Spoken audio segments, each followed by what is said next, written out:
We are 48 hours away from Ant-Man and the Wasp Quantumania hitting theaters for everybody to see. Now, the initial first reactions came out, and most of them all focused on how great Kang was, right? That Kang was fantastic. Some people thought it was the best Ant-Man one so far. But again, the first reactions, none of them calling him one of the best MCU. Like, they didn't go too far and saying like one of the best MCU movies ever. Never saw any of those in the first reactions. But most of them focusing on how great of a villain Kang is. Well, today is the day that the full review embargo came out, and the full reviews got to come out. And for Ant-Man and the Wasp, the results aren't great. As a matter of fact, if we go over and look at, we can bring up my screen here. Look on Rotten Tomatoes right now, with 70 reviews being counted. That's 7-0. Ant-Man and the Wasp has 63%. Now, that is not a terrible score by any stretch of the imagination per se. But if we put this in terms of all-time MCU, this makes it the second worst critically reviewed Rotten Tomatoes score movie of all time. The only one lower than Ant-Man 63 is a movie that I actually believe is quite good, but that is Eternals. Eternals sits at 47%. The only Marvel film to sit under 50. The next one up is a big jump at Thor: Love and Thunder, but right now Ant-Man and the Wasp: Quantumania has only a 1% difference between it and Thor: Love and Thunder. That sits at 64. Above Thor: Love and Thunder, we had another Thor film, Thor: The Dark World. I think probably maybe the worst or second worst of the Marvel movies. The Incredible Hulk at 67. Doctor Strange and the Multiverse of Madness. Get this, the number 26 film. This is how successful the MCU has been. The number 26 film is a 74%. If we shoot up to the top of the list here, we got movies like Black Panther has a 96%, Avengers Endgame has a 94%, Iron Man 94%. Anyway, so pretty good. Now, also to put it a little bit in perspective, if we want to compare Ant-Man to like the DC, the other comic book main franchise of films, well, Ant-Man and the Wasp currently sits above Suicide Squad, which had a 26%. It sits above Batman and Superman Dawn of Justice at 29%. It sits above Black Adam, which had 38%. It sits above Justice League at 39%. It sits above, this shouldn't be true, but it sits above Man of Steel with a 56%. It sits above Wonder Woman 1984 with 54%. And it's only 2% off from Aquaman it has a 65.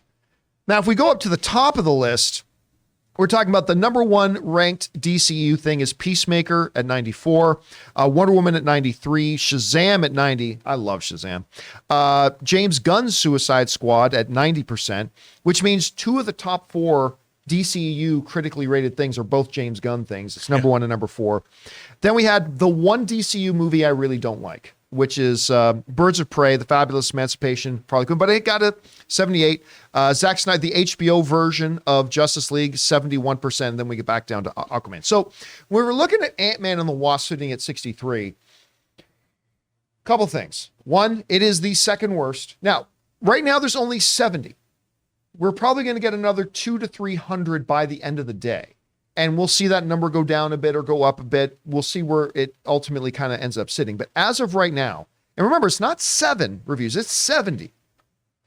They're being counted. It is sitting as the second worst critically rated thing. Still at 63, still positive, still better than a lot of DCU movies. But this is probably not what they were hoping to see. They were probably hoping to see this thing in the low 80s, maybe even flirting with the low 90s is probably what they were hoping for. 63, again, I think it says a lot about the success of the MCU that out of 30 movies, your second lowest rated one is still a 63. That's pretty good, but not the kind of good that I think they were hoping to see. Rob, you're seeing these numbers come out right now. What do you think? Well, I read the Hollywood Reporter review right before we went on the air today, and they quite liked it. Very, very good review. I think this film has, in terms of the actual critics, I'm going to be very curious what what audience members think. But as far as critics go, this is a very different film than the first two, which were very kind of limited in scope. They were called palate cleansers. They were charming and funny.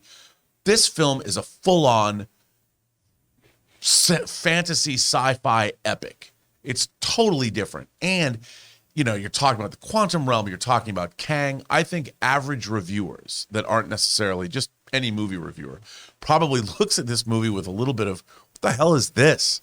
What is any of this? I mean, the first movie ended in a little girl's bedroom on a toy train set when Ant-Man is fighting the Yellow Jacket, in a fun battle.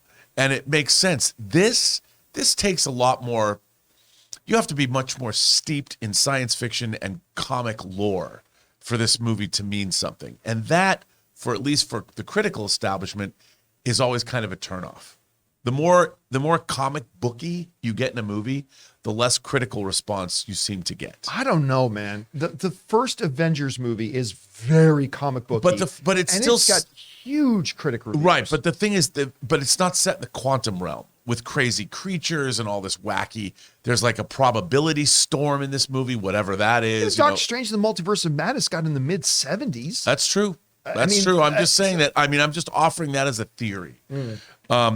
Look, the thing about the Avengers, though, the Avengers are like the Knights of the Round Table, and the Battle of New York the first Avengers movie is tremendous, and you've got the easy to understand humor, when Hulk punches Thor. I mean, that kind of stuff is crowd pleasing and fun. The conception of this movie it's just pretty out there. I mean, and we haven't seen it yet. Yeah, we haven't seen it yet. I mean, so I'm talking at my ass. Yeah, I'm going to be seeing it in 48 hours. I mean, I really like the Ant-Man franchise. I'm not a big fan. Like, look, it's no big secret. I'm not a big fan of Disney these days. But I really, that never influences whether I like or not like a movie or a TV show or whatever. If it's good, it's good. And I really like the Ant-Man franchise. I love Paul Rudd. I mean, this guy can do no wrong to me. I really like Peyton Reed. I've got high hopes for this thing. But again, even to me, looking at the marketing for the film, I've been like, this seems like such a departure from the other two Ant-Man films, the things that really made it so charming. It looks like a big CGI slog. Again, this is just the trailers, though. Yeah. So we'll see when me, Ray, and Ann have a chance to run out on Thursday to go and see this thing about how we feel about it. And hopefully it's better than, and again, remember, this 63% is still a decently solid score for a movie. A lot better than a number of other comic book movies. It says a lot that it's the second worst, and it still has a 63. It's not like it's got a 38 or something like a Black Adam did or whatever. So I don't know. We'll see how this number goes up or down over the next 48 hours. Hope it's great. I want this movie to be great. I go into every movie wanting to love it. So let's see if that happens or not. If I'm going to come walking out going, well, the Ant-Man run was good. I mean, I don't know. We'll see. Guys, question is for you. What do you think about this? Ant-Man and the Wasp currently holds the second lowest critic rating for any MCU film. Still not a bad rating per se, but I mean, compared to the standard of MCU, not so hot. Anyway, what do you guys think about that? What are your expectations level right now going into the movie? How big or small do you think the opening weekend is going to be? Whatever you guys think, jump down to the comment section below and let us know your thoughts. Guys, we want to take a second to thank a sponsor of this video, BetterHelp. When you're at your best, you can do great things, but sometimes life gets you bogged down and you may feel overwhelmed or like you're not showing up in the way that you know you can. Working with a therapist can help you get closer to the best version of you, because when you're feeling at your best, the challenges that life throws at you don't disappear, but you're more prepared to take on those challenges. Guys, I've been saying for a long time that we need to start prioritizing our mental health as much as we do our physical health. When we dedicate ourselves to going to the gym and looking after ourselves, we see that as a great step forward for us physically. Well, it's time for us to start taking care of ourselves mentally as well. So if you're feeling it's time to give therapy a try, BetterHelp is a great option. It's convenient, flexible, affordable, and entirely online. All you have to do is fill out a brief questionnaire and get matched with a licensed therapist and switch therapists anytime for no additional charge. So if you want to live a more empowered life, therapy can get you there. Visit betterhelp.com/Campea today and get 10% off your first month. That's BetterHelp, HELP.com/Campea.